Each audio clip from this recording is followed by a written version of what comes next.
One of the hardest parts of loving a cat Sad. is knowing they've gone through a stressful experience and not knowing how to help. We just got back from another trip to the vets. Yeah. Hello. Hello, baby. Sad.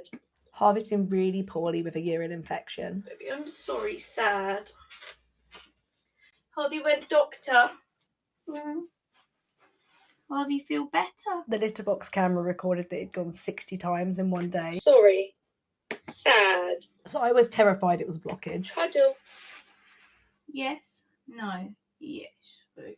Thankfully, it is looking like it's just a nasty urine infection. Hopefully. Cuddle.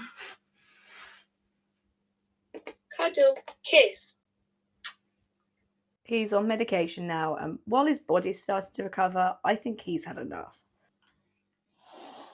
Moments like this is why I taught my cat to communicate. I'm sorry, sad. Doctor, help Harvey. Doctor, friend.